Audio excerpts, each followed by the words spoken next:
I am onboarding several local businesses and most seem interested. However, they all ask the same question. How do I handle the tax cash side of the business when accepting Bitcoin or Lightning? Is there a go-to answer for me? Should I keep it simple and say treat it the same as how you handle cash transactions? Also, potentially sell Bitcoin if and when needed? Or should I educate the need to have a hodl stack? So I guess the person means with a hodl stack that it's important to save Bitcoin also within your company in the long term.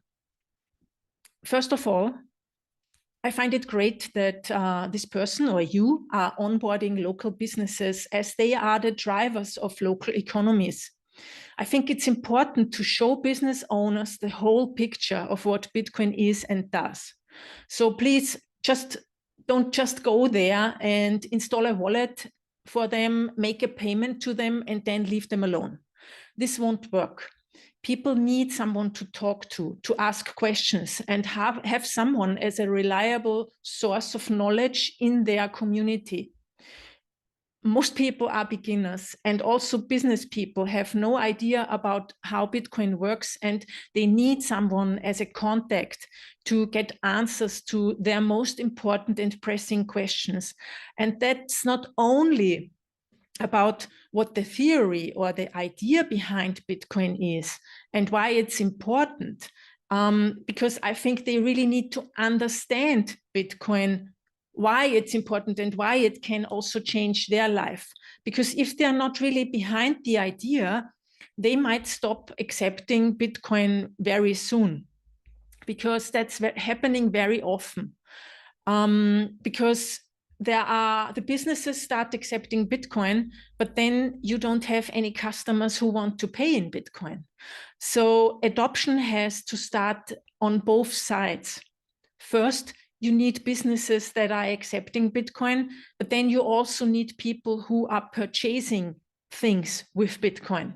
Otherwise, there will never be a circular economy, because it's not happening from one day to the other. It's a tedious process, actually. There's a lot of work going into setting up a circular economy. And so I think it's really important that the business owners themselves understand Bitcoin, see it as a long-term savings tool, and understand the positive impact it can have on their economical situation. In general, what you also can tell them is that Bitcoin payments for a business can keep the business competitive. It's innovative. You can open your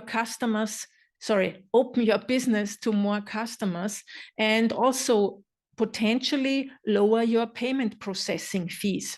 Because if you have your own node set up and you receive Lightning payments, then you have to, maybe if you use a service, you pay 1% of your fees, 1% of the profit you make or your income in fees to the Lightning node provider, for instance, which is much lower than the 3, 4, 5, 6% you pay for a credit card processor. You can also look at circular economies like Bitcoin Ekasi or Bitcoin Witsand in South Africa. They are getting into the focus of international guests, Bitcoiners, who want to go there to see how it works and who want to spend their Bitcoin there. In May, by the way, I'm going to speak at Adopting Arnhem. Arnhem is a town in the Netherlands, in the south of Amsterdam. And the city of Arnhem, or I think it's 50 or 60 businesses, are accepting Bitcoin since 2014, I believe. It's the longest standing, or the oldest still existing Bitcoin circular economy in the world. And I'm going to go there to do a keynote, and I'm also looking forward to visit the different businesses and to learn what their experiences are, what their problems have been, and how they set up the whole thing.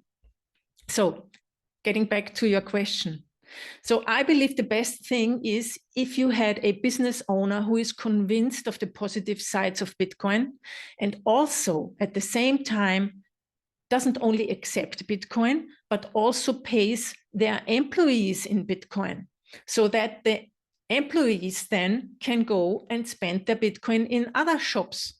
So that this is really becoming money used in the area.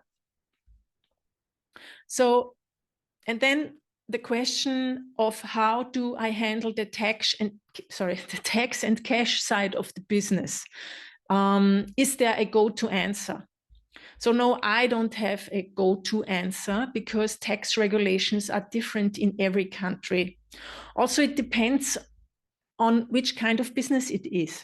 For instance, in Austria, as a one-person business, I have to follow different tax regulations as if I had founded a corporation. So best is really to ask a local tax advisor who is competent on Bitcoin and the local regulations.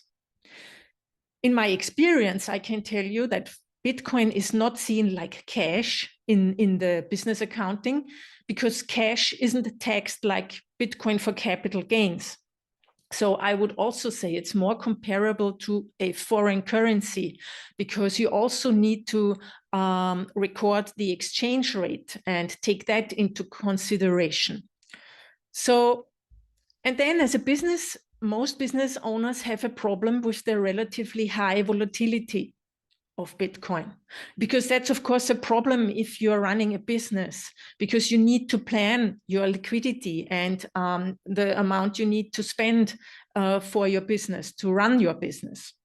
And because if you earn in Bitcoin, for instance, and 3 months later, you need to buy new supply, and the value of Bitcoin has dropped in these 3 months 25%, then you have a problem as a business because you can't spend the money on the goods you need.